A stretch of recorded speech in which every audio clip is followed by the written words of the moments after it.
What it do, barbecue? Welcome to Infinite Realms. Today we're going to take a look at G.I. Joe Classified Barbecue. And yeah, I know this one's also coming out in the Slaughter Marauder colors. I'm going to pass on that one. I'm just decided to stay away from the sub-teams on this line. I only mildly enjoyed the sub-teams in their original run. I got a few recolored ones with 25th anniversary and Pursuit of Cobra and all that. I think it was around Pursuit of Cobra is when it came out. The Slaughter Marauders box set. And I gotta say, I always felt the repaint ones, Slaughter's Marauders, Night Force even, and Tiger Force and Python Patrol. I always thought they were kind of lesser versions of the originals. Although I did end up using Pipeline Patrol as Serpentor's Force. That was my way of differentiating them. But still, it was just, I much prefer the looks of the originals. I understand the point of doing something like that for newer collectors who missed out on a bunch of things. I was not one of them, so I kind of concentrated more on the actual line itself instead of the sublines. So that's my thoughts on that real quick. Anyway, let's take Barbecue down and take a good look at him here.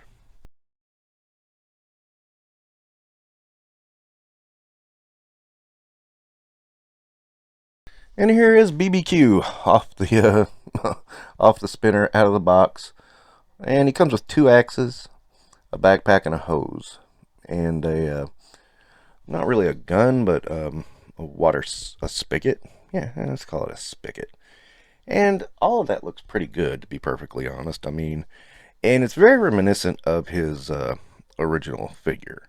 I do like it. It's got that sharp red. It looks like they may have fixed. I always thought that little air tank in the front stuck out a little too far. I think they may have fixed that with this figure. So that makes me kind of happy. I mean, I can't complain. I like it. It sticks out, but it's just not quite as far. I always thought it looked really weird on the original figure, and especially weird on the 25th anniversary one. So I'm glad that the Classified seems to have it looking a little more realistic. And of course, being a Classified figure, we know the articulation. I thought from the promo pictures of the Slaughter Marauder one that butterfly joint would go back a little further. And maybe it was just the angle they used or something. But it still looks pretty good, I have to say. I like it. It works.